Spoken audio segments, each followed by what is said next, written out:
Hey, this is Mass X with a brand new One Punch Man the Strongest video. And yeah, oh yeah, Drive Night SSR Plus has come out. In the background, I'll have some polling for you, but we're going to talk about this character and what your thinking process should be. Normally, you guys know what happens. I pull on a character, I build it fast, and boom, I'm out of the gate. Well, this one is going to entail, at least in my opinion, a little bit of change in how I build my characters, how I want them geared, what I'm considering are going to be the pros and minuses. So this one's going to take a little longer for me. We'll go through it and I'll show you my character, but I'm going to be doing a follow-up video after I do some particular testing on different types of builds to get back with you guys. But again, what makes this character so important right now? Well, first off, we've had bomb forever as a core, and it is time for bomb to bomb out, okay? It is time to bring forward something new. And what do we get with this core? That is what you care about this character the most. Well, okay, grants 3 energy per turn when allies trigger crit. Immediately grants 1 energy, can only trigger 2 times per turn. Then you have the advanced effect. All allies gain specialized guard equal to 600% of original max HP at the start of the battle, absorbs incoming damage up to 15 times of original max HP, removes bonus HP effects, and effects of the same type can be stacked. Now again, that is the level 1, and for all of us right now, that's all we're going to have. At level 2, when you level up the core to the next one, it's going to go to 650%. Most people are not going to get much farther than that for some time, so I don't really see a need to go into it. But the key is that, the specialized guard, okay? And that crit and getting the energy. So yeah, you got to think about your team builds, and that's what I was trying to get at before, and what you want to do and the characters that you're going to use. Now, the character itself isn't bad, but again, this is a character that doesn't need a lot of investment, so it's very free to play friendly. Why? You don't have to get the keepsake if you can't get it. If you're holding out because DSK's got a rerun coming, don't worry about it. You'll be fine. Skip for now. You don't have to go crazy on this character if you don't want to, because you care about the core, not the character. But the character itself is actually pretty good. Why? Well, basic attacks, like all characters, we generally don't care much about. It's got to have something really stellar, and this one is just dealing damage equal to 120% of attack. The ultimate, though, attacks a column with 2 combo strikes, dealing damage equal to 300% attack, and reduces the damage rate of all enemies by 30% for 1 turn. That's pretty cool, actually, okay? So, kind of nice. Nice little plus on there. But again, that's only if you're going to be able to, if you're going to do some focus on this character, and things do scale off attack with this character, so you're going to have to make some hard decisions, again, which we will talk about further in a minute. Then you've got the passive. After any character takes action, deals breakthrough to 3 targets with damage ignoration granted by unyielding type effects, and deals bonus damage equal to 200% attack when the battle begins, grants 65% instant damage evasion, takes only 1 point of direct damage. You guys know what it does. Lasting for 2 turns. Kind of cool. Again, it's just for the 2 turns, but kind of cool, okay? You got that breakthrough damage, which is really nice, and you got that instant damage evasion. Not shabby stuff. Very kind of cool stuff to think about. But then you gotta think now about the core, what it brings to the table for you, as well as this character. Well, we talked about it earlier. HP and crit. So you gotta think about that when you're building your character. For instance, for mine right now, I honestly am most likely going to go with a drive set on this character. This is not to say be used, I just put it in there. Why? Because you get an increase with attack and HP, and you get the damage reduction. I want him to survive if I can. Doesn't have to, but I want him to survive if I can. So to me, out of all of our options out there, the best possible one to use is drive, because you get the best of all worlds. You get the attack, you get the HP bonuses, which you need for this character, because the attacks scale off attack, and then you've got the HP for the specialized guard, but then you got the drive giving you an extra push that gains 30% all damage reduction, which to me is a huge benefit for this character. Do you have to run this set on him? No. If you're free to play and you're not going to do much investment, then to me it's probably HP percent across the board, whatever's the best set you got. Why? Because at least you're tanking him up. You throw him on the front line, you just hope he lasts long enough for you, and that's all you care about. If you're more interested in his effects and the scaling attack, then of course you're going to go with the attack. But in the end, he's really not a DPS at all. So to me, if I can't play test him with enough stability at attack, I'm going to HP. I can tell you that right now. That was my first thought. If I can go HP with a drive set, you know what? At least I know he's going to hold his own for some time. And that's going to follow suit with your buff gear, okay? It's going to be up to you. But if you're going to go at tank, then you're going HP across the board, and then you're using anything that you can get that's going to be damage reduction, resistance, block, all that type of stuff. If you're going to go for the scaling attack, then of course you're going to go with the attack buff, and you're going to really be looking for crit on that character as well as attack, of course. So keep that in mind. That's what I mean when I say this is not one to me that I'm just jumping into. I'm going to move sets from characters I already have and test them with those sets, be it attack, be it HP, see what I get more comfortable with, and which is going to help my team build the best. And that's what I would suggest to everybody else, honestly, because you need to see what's going to work best for you. Now, right now for this character, I haven't even put him in to just get the default leveling. I'm building him up because I plan on not using that with him. So I've been slowly working on his evolution and his character skills because of that. I want to make him one of the main 8, so that's what's going on right now. That's not why he's completely built. Limit broken. I did get him to 5. I got his Awaken Inspiration to 3 stars, and gonna just keep working on it. But is it necessary? No. You know, it's the first star is increased attack, the second star is increased crit rate, the third is increased crit damage. Honestly, if you did 2 stars to get a little extra attack and crit, but that only counts if you're going with the attack build.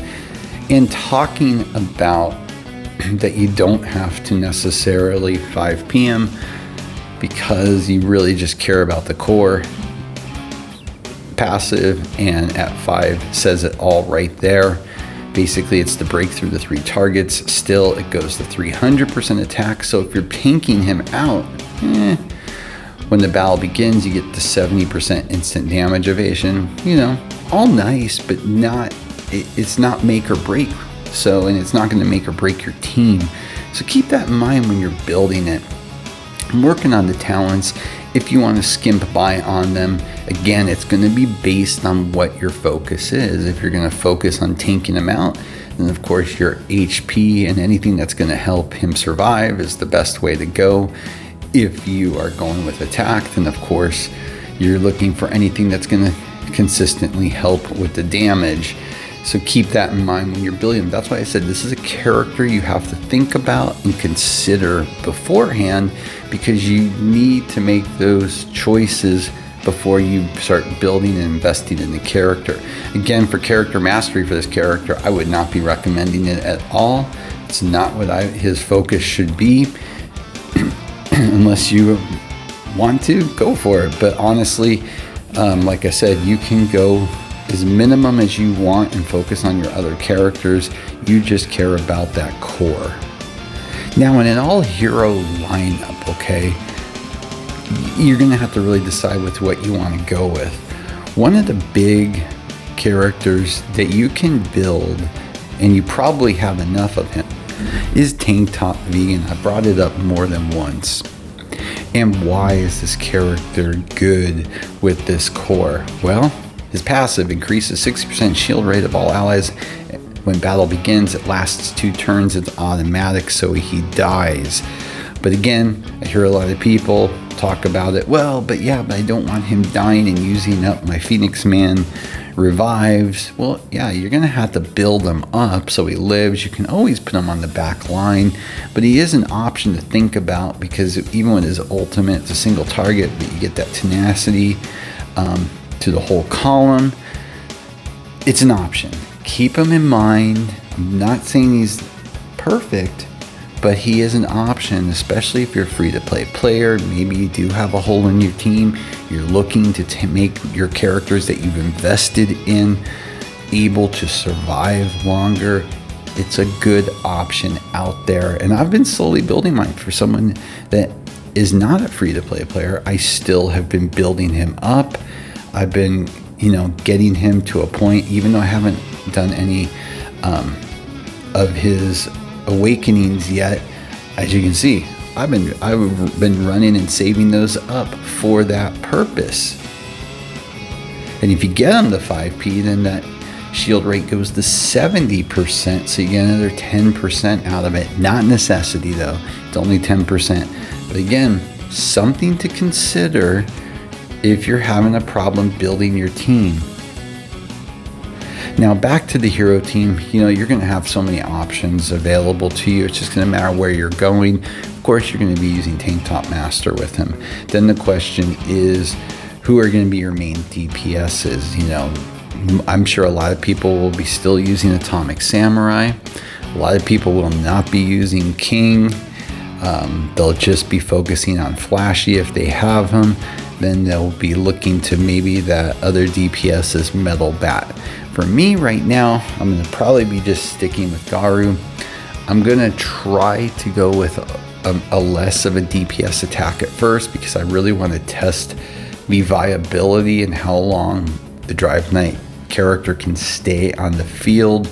So I'm going to make it as hard as possible. So as you see right here, I have a team build that's more about health and regeneration than it is about DPS, and really laying all that on poor Garu because he's a single attacker, which is even worse. But again, I want to make it difficult for him.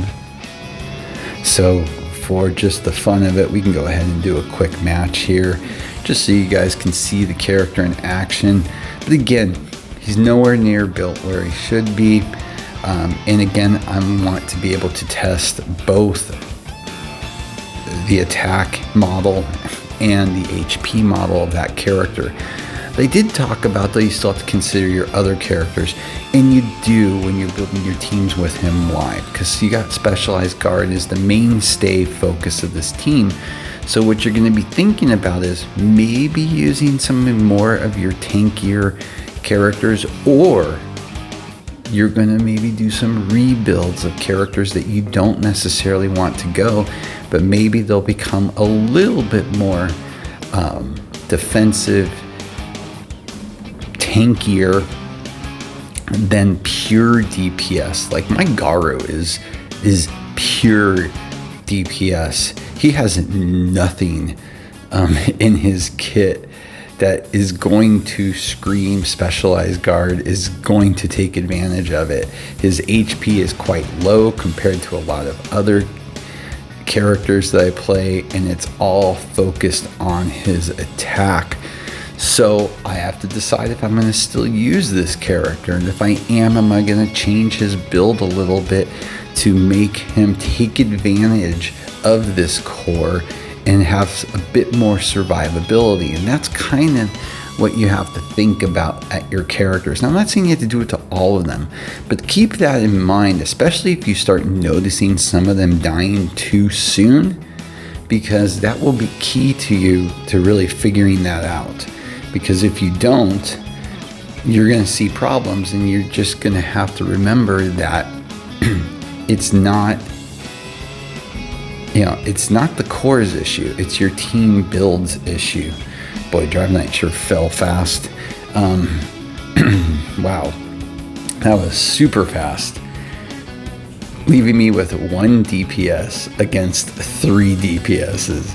Yeah, big help there.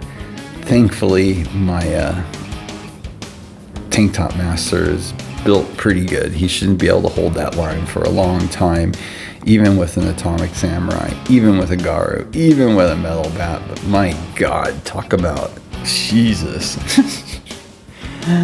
Like I said, I'm a glutton for punishment, you know. If you looked at my daily arena, you would understand why I'm a glutton for punishment. Yeah, the amount of times I'm being hit since our server merger is just silly. I never change anything either. I think I have a current winning percentage of under 1%. I'm sorry, losing percentage of under 1%, which is crazy, but I don't know where some of these people, why they would spend so much gems to be able to hit me. It is just, to me, it's a waste. But hey, to each his own, you know what? Moonton's gotta be happy about it. But yeah, so as you can see right now, I'm gonna end up winning this. You know, Metal Bat's just gonna burn himself out slowly but surely. But yeah, I mean, again, but the team's not built yet for what I want to do. And again, I think that's what I really, if you take anything from this video, I want to stress the most to you is really consider who you want to use and how they are built and how you want to use your character. This new core is not the be-all end-all if you don't properly build your team to take advantage of it. So think about that when building. That's why I'm not rushing, and that's why I'm telling everybody out there, don't get frustrated. Just consider what is going to be your best options and what's the best way to maximize your building under this core. When I'm done with my testing later in the week, because I know it's going to take a few days, because I'm going to have to use all attack, I'm going to use all HP. I'll probably even move around some gearing on the characters I want to use to see which works best in each environment, as well as with the core itself, and go from there. So I hope you had good luck on your pulls. With that, as always, please like and subscribe. It helps a lot. Have a great day.